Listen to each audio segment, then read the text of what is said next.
every Brit knows that just because the calendar says summer, it doesn't mean that the weather necessarily got the memo. In 24 hours, you can go from scorching sunshine to torrential downpours, and then back again. There's a reason we make full use of the beer garden when the sun appears. So in times of desperation, to escape the fact that at some point over the next couple of weeks you'll be sweating due to the humidity, or reacting to the rain as though you lived your whole life in the Sahara Desert. Definitely didn't stand in the rain for 20 minutes after own graduation because staff lied about use of air cons. Hint, there was none. Summer Anime presented us with...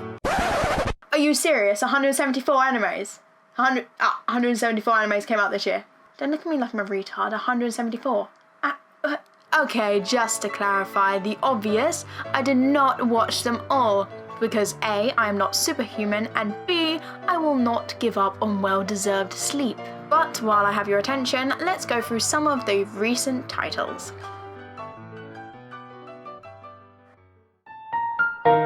One thing that's great about summer is taking in every UV ray imaginably possible so that we can return to office life with a tan, or at the very least, bragging rights. There I present you with a private island away from mainland, already winning my vote.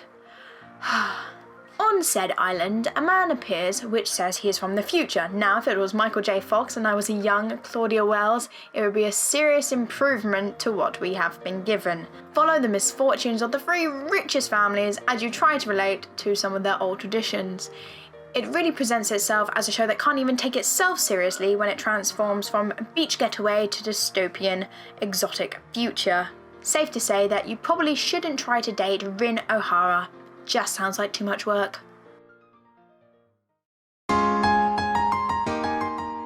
Now, I like to live my life as happily and easily as possible when able to do so, and that means leaving all work to the minimum.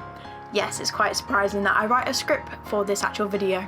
Luckily, I don't need to invest in expensive hobbies like travelling or even leaving the bed, because I present Encouragement of the Climb, Season 3.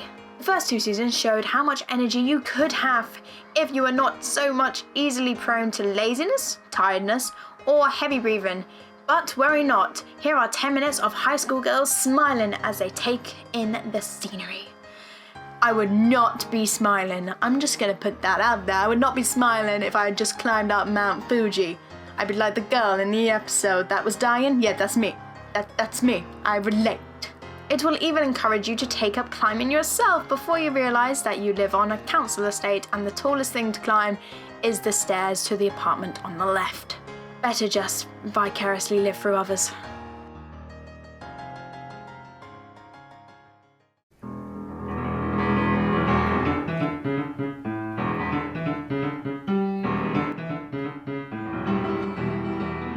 Remember the times when you had to leave the comfort of your house to go to another enclosed space filled with judgment and uncomfortable chairs? Chio-chan's school road allows you to forget that she's actually going to school in most episodes throughout the series.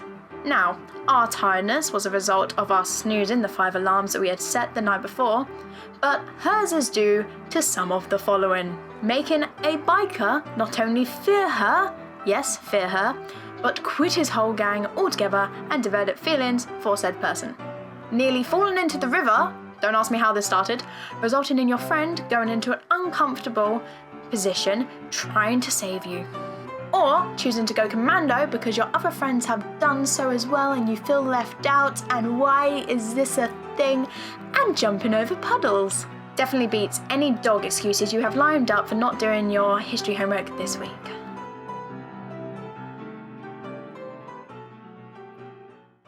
It isn't gay if it's anime, said no person ever.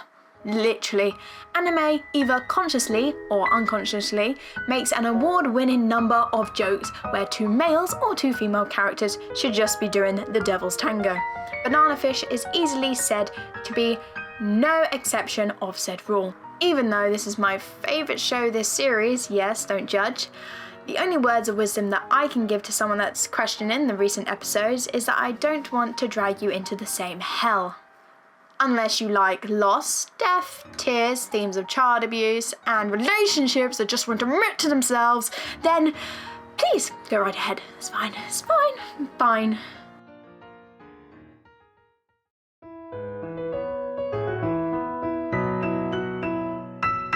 Ever fallen asleep during a science class? Yeah? Okay, to those 99% of people that said yes, here is the way to obtain all the information and knowledge that you really didn't want to hear the first time round. In our bodies, there is 60 million cells filled up with white blood cells, red blood cells, platelets, memory cells, killer T cells, natural killers, and many more that I can't remember the name of or can't actually pronounce.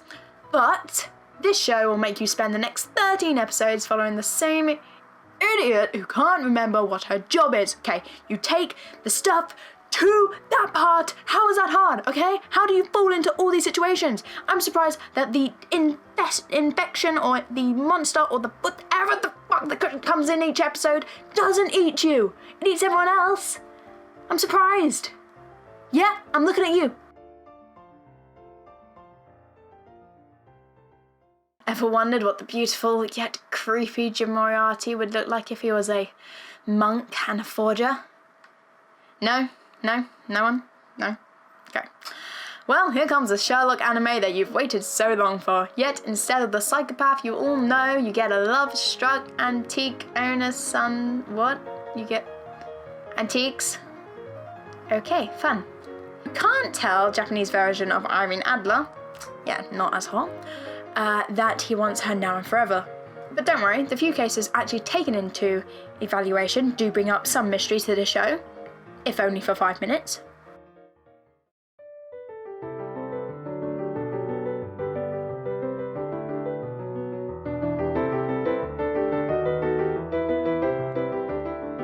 So if the love gets too much for you there, come join me to the happy sugar life.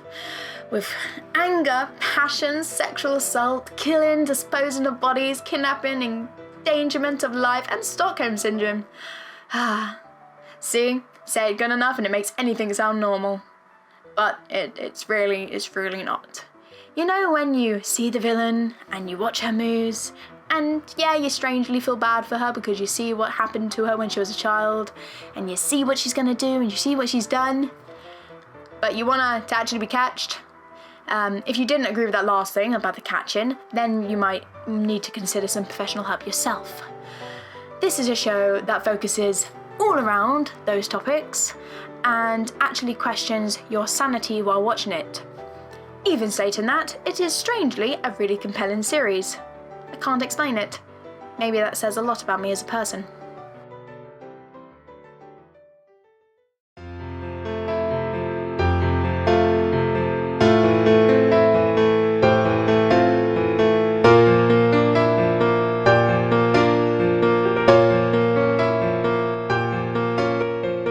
Ever wanted to introduce that friend to a hard, gripping anime that you love so dearly, so you introduce them to Attack on Titans, the show about death, about loss, about big titans that are naked? Are we still not going to address it? It's 3 series in, we're not going to address that they're naked. No? Or that they're running? Or that they're just eating people for enjoyment? No? 3 seasons. We're not going to address it. Okay. Here is season 3, where we have finally wasted all our energy on the last couple of seasons, making them good and exciting, and currently at the moment with this series, it's not the best, to say the least. It isn't. I have expected much more from the series, and you will too as you watch Eren cry. Eren isn't a pretty crier. I think it's safe to say that he's a bit of a wimp, if you haven't already clarified that yourself. Maybe you can relate.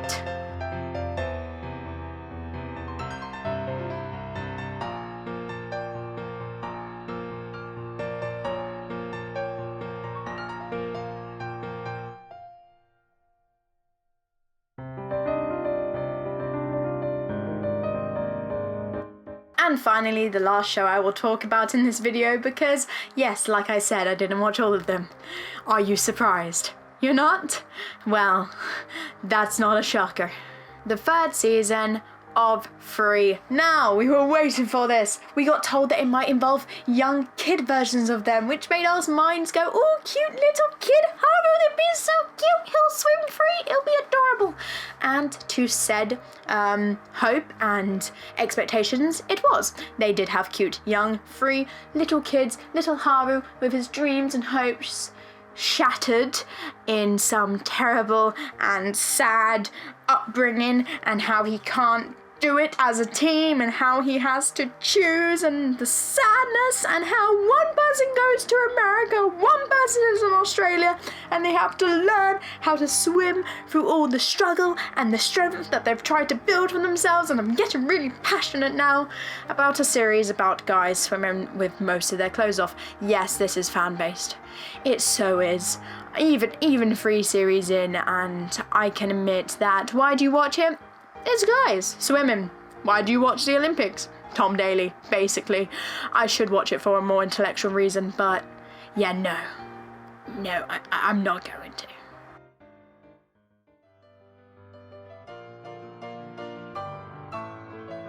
Whether you're watching it from America, England, perfect if you are, Japan, Australia, or in Antarctic with a penguin, I hope you liked the rundown of the summer season, and you look forwardly with me to the autumn season, because it can only get better. It can only get better, right? Right? Why are you shaking your head? Please don't shake your head. He's joking, right? It can only get better, right? One can hope. Hope you enjoyed the rundown, and I'll see you next time. Bye!